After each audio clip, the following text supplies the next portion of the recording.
Godwin John ministries வழங்கும் தினம் ஒரு சத்திய வார்த்தை. இந்த ஆடியோ நிகழ்ச்சிக்கு உங்களை அன்புடன் வரவேற்கிறேன். பரிசுத்தவான்களே, நீங்கள் ஆசீர்வதிக்கப்பட்டவர்கள். கர்த்தர் உங்களை நேசிக்கிறார். காட்வின் ஜான் மினிஸ்ட்ரீஸ் தொகுத்து வழங்கும் தினம் ஒரு சத்திய வார்த்தை ஆடியோ நிகழ்ச்சிக்கு உங்களை அன்புடன் வரவேற்கிறோம். இந்த நாளுக்குரிய தியானத்தின் தலைப்பு மனம் திரும்புதல். பரிசுத்த வேதாகமத்தின் ஆதார வசனம் லூக்கா 15:6.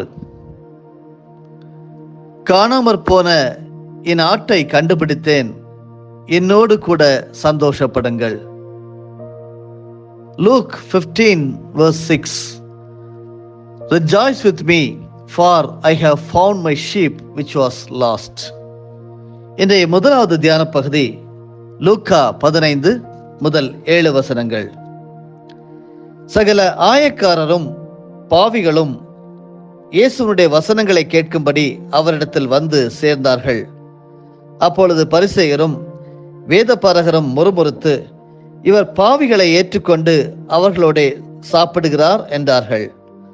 அவர்களுக்கு அவர் சொன்ன ஓமையாவது, உங்களில் ஒரு மனுஷன் 100 ஆடுகளை உடையவனாயிருந்து அவைகளில் ஒன்று காணாமற் போனால் 99 ஆடுகளையும் வனாந்தரத்திலே விட்டு காணாமற் போன ஆட்டை கண்டுபிடிக்கும் அளவும் தேடி திரியானோ?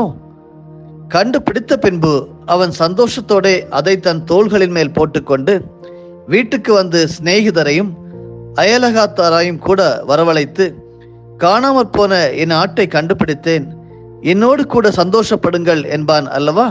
அதுபோல மனம் திரும்ப அவசியமில்லாத 99 நீதிமான்களை குறித்து சந்தோஷம் உண்டாகிறதை பார்க்கிலும் மனம் திரும்புகிற ஒரே பாவி நிமித்தம் பரலோகத்தில் மிகுந்த சந்தோஷம் உண்டாயிருக்கும் என்று உங்களுக்கு சொல்லுகிறேன். மனம் திரும்புதல். அலைந்து திரிவது என்பது இன்றைய மனிதனுடைய இயல்பு நிலை ஆகிவிட்டது. ஒரு கால்நடை பண்ணைக்கு அருகில் வசித்து வந்த மைக்கேல் என்ற நகைச்சுவை நடிகர் மேய்ச்சலின் போது மாடுகள் தன்னை போலவே எப்படி அலைந்து திரிகிறது என்பதை கவனித்தார். மாடு பசுமையான மேய்ச்சல் நிலங்களை தேடி நகர்ந்து கொண்டே இருக்கும். அந்த பண்ணையின் ஓரத்தில் மர நிழலின் கீழ் பசுமையான புற்களை கண்டுபிடிக்கும். உடைந்து போன வேலிக்கு அப்பால் சுவையான பசுமையான ஒரு கொத்து இருந்தது. பின்னர் மாடு வேலிக்கு அப்பால் சென்று பிறகு சாலையிலிருந்தே வெளியேறக்கூடும். பின்னர் அது மெதுவாக தன் வழியிலிருந்து காணாமல் போய்விடும். இந்த சுற்றி திரிகிற பிரச்சனை மாடுகளுக்கு மட்டுமல்ல, ஆடுகளும் சுற்றி திரிகின்றன. ஆனால் மனிதர்களும் வழியை விட்டு விலகி போகிற போக்குள்ளவர்களாய் இருக்கிறார்கள் என்பதே இன்றைய நிதர்சனம்.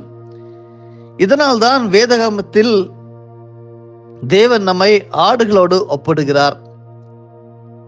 பொறுப்பற்ற சமரசங்கள் மற்றும் முட்டாள்தனமான முடிவுகளை எளிதாக எடுத்து நாம் அலைந்து திரிந்தும் வழியை விட்டு விலகியும் விடுகிறோம். ஆனால் சத்தியத்தை விட்டு எவ்வளவோ விலகி சென்று விட்டோம் என்பதை நாம் கவனிக்கிறதில்லை.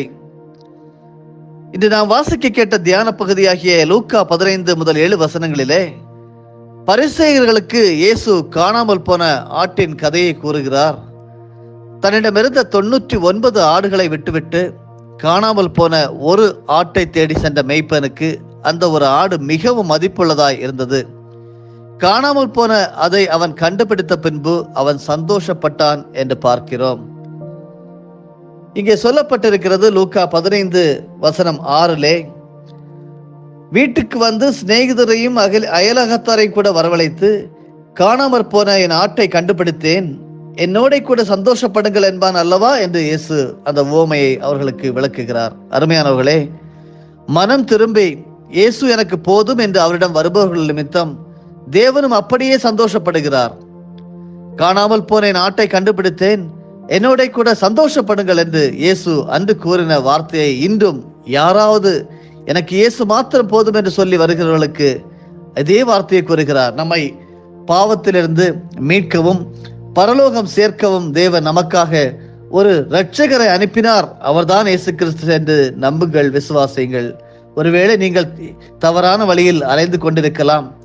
நீங்கள் சேர வேண்டிய இடத்திற்கு திரும்பி வர எந்த முயற்சியை இன்று எடுக்கப் போகிறீர்கள்? அருமையானவர்களே, சற்று யோசித்து பாருங்கள். ஆண்டவர் உங்களோடு பேசுகிற வார்த்தைகளாக இந்த வார்த்தைகள் இருக்கட்டும்.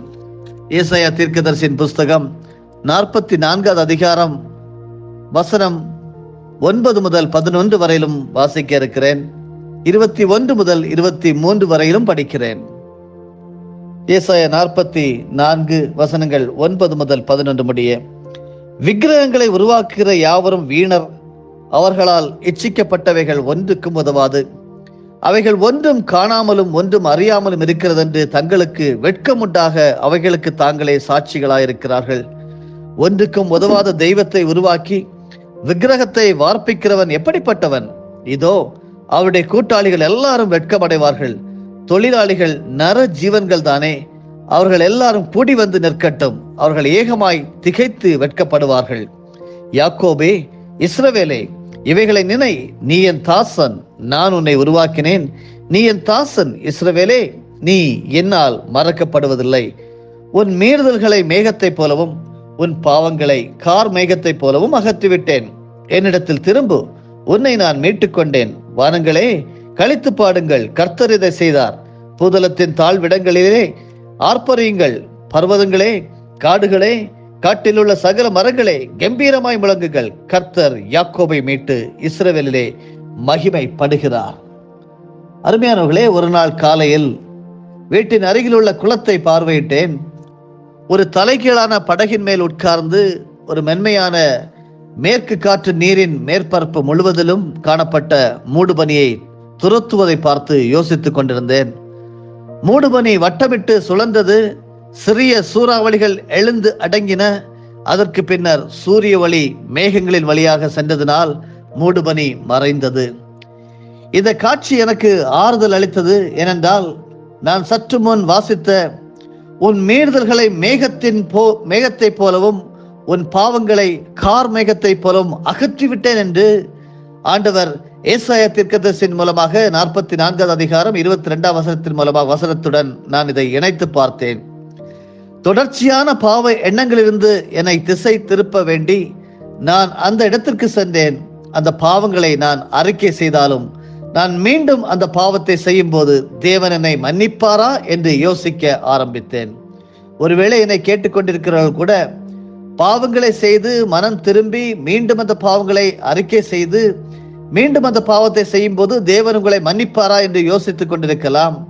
அன்று காலையில் ஆம் என்ற பதில் எனக்கு தெரிந்தது. அதே பதில்தான் உங்களுக்கு அருமையானவர்களே. இஸ்ரவேலர் விக்கிரக ஆராதனை பிரச்சனையுடன் போராடி கொண்டிருக்கும் போது தேவன் தம்முடைய தீர்க்கதரிசியான ஏசாயாவின் மூலம் அவர்களுக்கு கிருபை பாராட்டினார். பொய்யான தெய்வங்களை பின்பற்றி போவதை நிறுத்தும்படி கூறின போதும் என்ன சொல்லுகிறார்? ஏசாயா 44:21 நான் உன்னை உருவாக்கினேன், நீ என் தாசன், நீ என்னால் மறக்கப்படுவதில்லை என்று சொல்லி தேவன் அவர்களை மீண்டும் தம்மிடம் அழைக்கிறார். அருமையானவர்களே, அருமையான ஒரு வசனம் ஏசாயா 44:21. நான் அப்படி முழுமையாக மன்னிப்பை நாம் புரிந்து கொள்ளவில்லை. ஆனால் தேவனின் கிருபை மட்டுமே நம் பாவத்தை முழுவதுமாக நீக்கி அதிலிருந்து நம்மை குணமாக்கும் என்பதை நான் புரிந்து கொண்டேன். அருமையானவர்களே, ஆண்டவருடைய கிருபை முடிவில்லாதது.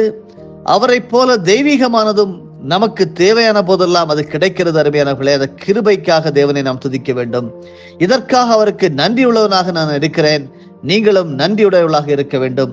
ஆண்டவர் சொல்லுகிறார், உன் மீறுதல்களை மேகத்தை போலவும் உன் பாவங்களை கார் மேகத்தை போலவும் அகற்றிவிட்டேன். என்னிடத்தில் திரும்பு, நான் உன்னை மீட்டுக் கொண்டேன் என்று சொல்லி இந்த காலை வேளையிலே உங்களையும் என்னையும் ஒருமுறை கூட அந்த காலை மூடுபனி எப்படி அகன்று சென்று விடுகிறதோ அதே போல கார் மேகத்தை போல அவருடைய பாவங்களை அகற்றிவிட்ட தேவனை துதிப்போமா, ஸ்தோத்தரிப்போமா? என்னோடு சேர்ந்து தேவனை மகிமைப்படுத்துங்கள். ஜெபம் செய்வோம். பரலோகத்தின் தேவனே, சதா காலங்களிலும் உயிரோடு இருந்து எங்களுக்காக ஊழியம் செய்கிறவரே, எங்களுக்காக பரிந்து பேசுகிறவரே, அன்புநாதர் இயேசு கிறிஸ்துவை துதிக்கிறோம், ஸ்தோத்தரிக்கிறோம்.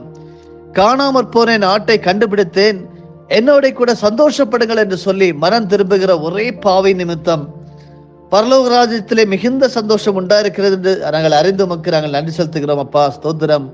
ஆண்டவரே, தவறான வழியில் அலைந்து கொண்டிருக்கிற ஒவ்வொரு சகோதரனையும் சகோதரியும் உடைய கரங்களை தருகிறோம். என்னையும் ஆண்டவரே அர்ப்பணித்து ஜெபிக்கிறேன். நாங்கள் சேர வேண்டிய இடத்திற்கு திரும்பி வர நாங்கள் முயற்சிகளை எடுத்துக்கொண்டிருக்கும் போது உம்முடைய கிருபையை ஆண்டவரே நாங்கள் நினைக்கிறோம். நீங்க சொல்லி இருக்கிற வசனத்தை போல ஆண்டவரே, ஏசாயா 44 அதிகாரத்திலே, யாக்கோபே, இஸ்ரவேலே, இவைகளை நினை, நீ என் தாசன், நான் உன்னை உருவாக்கினேன், நீ என் தாசன் இஸ்ரவேலே, நீ என்னால் மறக்கப்படுவதில்லை என்று சொல்லி காலையிலே அழைக்கிறீர். உமக்கு ஸ்தோத்திரம். நீர் எங்களை மீட்டுக் கொண்ட நன்றிக்காக உமக்கு நன்றி செலுத்துகிறோம் ஆண்டவரே. பாவமான பழக்க வழக்குகளில் விடுபட்டு உம்முடைய மன்னிப்பு அனுபவிக்க நாங்கள் என்ன முயற்சிகள் எடுக்க வேண்டும்? எங்களால் முயற்சியில் எடுக்க முடியாது என்று சொல்லியே நாங்கள் இருந்த நிலையிலேயே உம்மிடம் வருகிறோம்.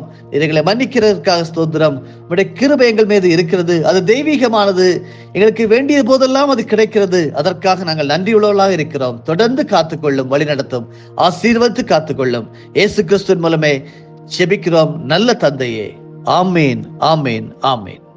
என் ஆத்துமாவே கர்த்தரை ஸ்தோத்தரி, என் முழு உள்ளமே அவருடைய பரிசுத்த நாமத்தை ஸ்தோத்தரி. என் ஆத்துமாவே கர்த்தரை ஸ்தோத்தரி, கர்த்தர் செய்த சகல உபகாரங்களையும் மறவாதே. ஆமேன்.